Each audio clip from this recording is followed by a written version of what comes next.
Bonjour. Aujourd'hui, nous sommes le 21 septembre. Je voudrais vous parler de mon père et de ses origines. Mon père, qu'on appelait Sidi, c'était un titre. Son nom était Tayyib Ould Sibouziane Saadallah. Il portait aussi les surnoms de L'Qih et le Faqir. Donc, L'Qih, bon, ça veut dire qu'il possédait le Coran. Et Faqir, ça veut dire qu'il était pauvre. Le voilà, en 1956. Et le voilà ici, à peu près peut-être 58, et debout lors d'un Eid à Ain Talba. Tayyib Ould Sibouziane Saadallah, il est né présumé 1898. Il a été orphelin très tôt dans la ferme Casimir. C'est là où il a grandi, il a commencé à travailler. Et il a été tirailleur dans la Grande Guerre, la guerre de 14-18. Il s'est marié en 1935 et il a été commis de ferme de 1939 à 1954 dans la ferme, après ça dans la ferme de Casimir, et après cela on a quitté la ferme pour aller à Ain Talba où on est resté. Il est mort en 1961, il avait 63 ans. Il y a deux points importants dans sa culture: l'héritage qu'il a eu de son père et le fait qu'il a passé 3 ans comme tirailleur dans la Grande Guerre. L'héritage de son père, Sibouziane Saadallah. Oh, je ne sais pas trop s'il est né en 1840 ou en 1867, et il serait mort en 1900 et quelques, peut-être 1905, ou j'ai pas d'informations précises.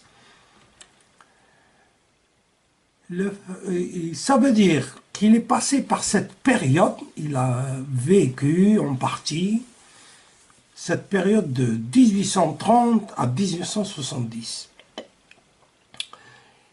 Et ce qu'il faut retenir, c'est que c'est une période où le peuple algérien a opposé une résistance armée contre l'invasion coloniale française. C'est au cours de ces 40 ans.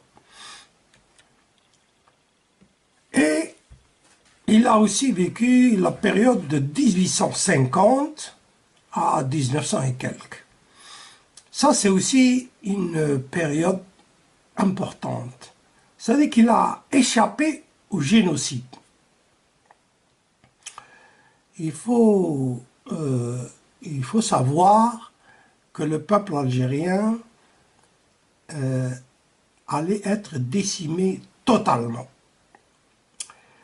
Au cours de cette grande phase dans l'histoire de l'humanité, le colonialisme, c'était les pays développés, comme la France, qui étaient les plus forts, qui se sont mis à se partager le monde, et donc l'Afrique et d'autres parties, l'Amérique, etc. Et dans toute période de ce type-là, il y a eu, dans ce courant colonial qui a traversé la France, il y avait plusieurs courants politiques. Et parmi ces courants politiques, il y en avait un qui était un courant extrémiste qui voulait anéantir complètement les Algériens. Il prenait comme exemple les USA. Les USA où la population indigène a été complètement décimée. Donc il disait c'est ça l'exemple. C'est anéantir complètement la population indigène et la remplacer par une population surtout française. Il ne faut pas oublier que déjà, au cours de cette période très dure pour le peuple algérien, tous les historiens s'accordent pour dire qu'il y a eu le tiers de la population qui a été euh, assassinée, massacrée, etc. Et il ne faut pas oublier que quand on dit le tiers, c'est pas n'importe quel tiers. Les gens, les personnes qui ont survécu, c'est les vieux, les femmes et les enfants. Donc toute la force vive, capable de nourrir les autres, avait disparu. Et je ne sais, il y a eu donc un débat parmi les courants colonialistes, et je ne sais qui a attiré l'attention sur le fait que si on éliminait toute la population indigène, on va être obligé d'aller acheter des esclaves noirs en Afrique. C'est peut-être ça qui nous a sauvés. Ça, en partie. Sibouzienne Sadla, donc le grand-père, il est venu, on pense, de Zahana, peut-être de Gammar. Là, il faut que j'aille sur une carte pour vous montrer. Et heureusement que maintenant, nous avons des cartes à portée de la main et nous allons y aller tout de suite. Il y a Google Earth. Voilà. Vous arrivez à suivre. On va y aller doucement. Voilà le globe. On va le tourner. C'est extraordinaire d'avoir des outils pareils. Et on va zoomer, c'est-à-dire ne plus le regarder à partir du satellite, mais bien sûr, on va aller sur l'Algérie. Voilà Alger, vous la voyez ici, mais on va aller beaucoup plus. On va se rapprocher, c'est-à-dire quitter le satellite et prendre un avion pour se rapprocher d'Oran, voilà Oran. Ensuite, on va aller dans la région de Timouchent, voilà la région de Timouchent. Et puis là, on va chercher Ain Talba, voilà Ain Talba, et voilà Ain El-Kihel. Et là,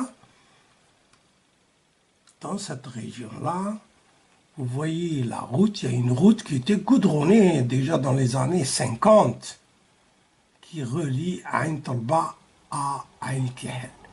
Et là, en nous rapprochant, en essayant à chaque fois de nous rapprocher du sol, on va trouver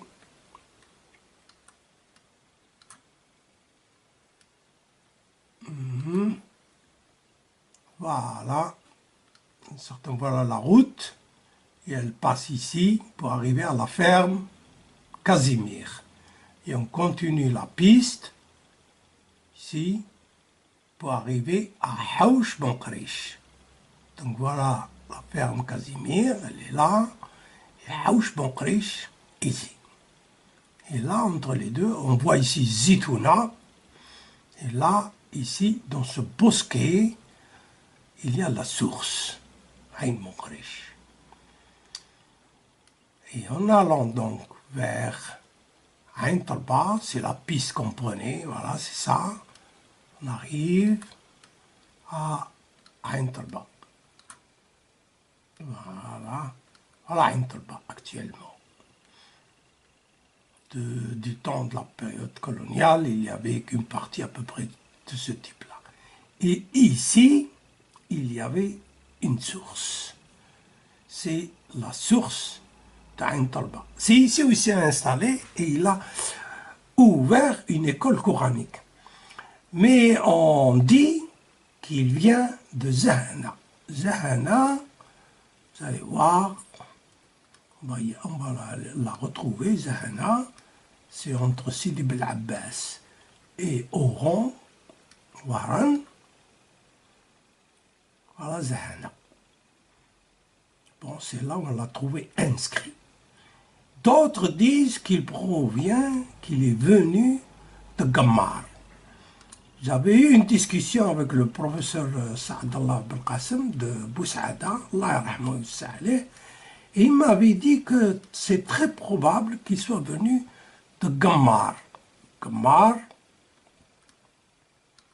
voilà, Gammar, c'est au sud. Lui, il était de Boussaada, dans cette région-là.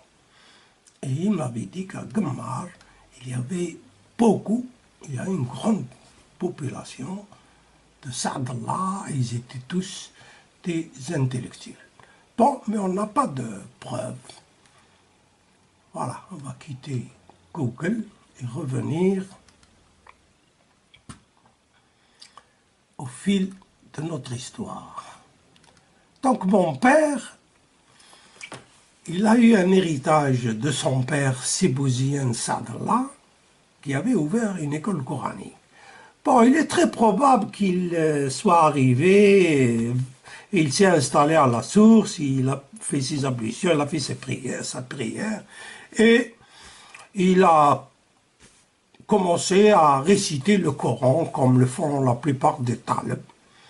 Et cette source, je pense que depuis cette période, on lui a donné le nom de Ain Talba, parce que probablement les gens sont venus lui apporter quelque chose à manger, et puis après il est resté, pardon, et il a ouvert une école coranique qui a porté le nom de Ain Talba.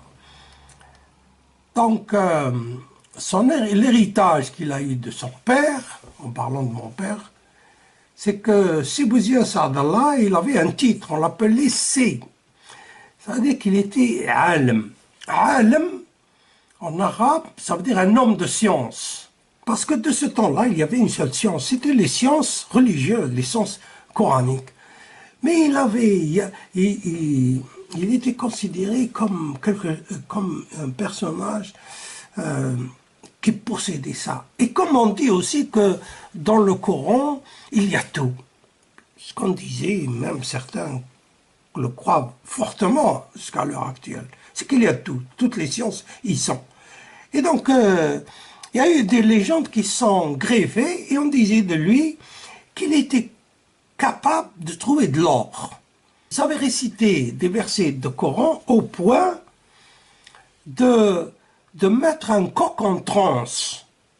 Et ce coq se mettait à tourner et puis à un certain moment, il se met à piquer le sol. À cet endroit-là, si on creuse, on trouve de l'or. Voilà ce que la légende raconte. Bon, mais il ne faut pas oublier aussi qu'il est mort pauvre. C'est-à-dire que le fait d'être talib, et il enseignait dans cette école coranique, ne lui permettait pas de vivre. Aussi, il s'est mis à travailler, et avec ses enfants, parce que, j'ai oublié de vous dire qu'il s'est marié. On l'a marié, donc il s'est installé sur place. Et avec ses garçons, il travaille à la ferme Casimir. Donc, cette première... si vous voulez, il y a eu deux choses, cette école coranique et le travail.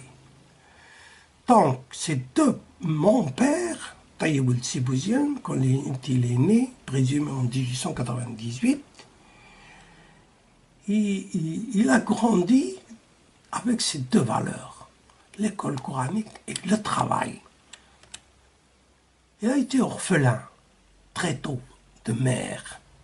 Sa mère, on raconte qu'on l'a trouvé en train de sucer le sein de sa mère alors que sa mère était morte. Et il a perdu son père, il n'avait même pas 10 ans. Donc, très vite, mon père a acquis cette valeur, comment survivre. Mais en même temps, il a acquis aussi la frustration. Une frustration numéro 1, c'est-à-dire qu'il n'a pas pu terminer son cycle à l'école coranique au point d'apprendre à lire et à écrire. Aussi, sa première frustration, c'est d'être analphabète. Et il a acquis cette valeur très tôt du travail, mais qui s'est ajoutée à la valeur acquise de survivre.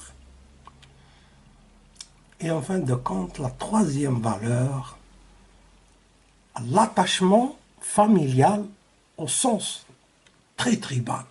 Et donc, quand il est parti à 18 ans, tirailleur, pour la Grande Guerre en Europe, en France, il est parti avec ces trois valeurs.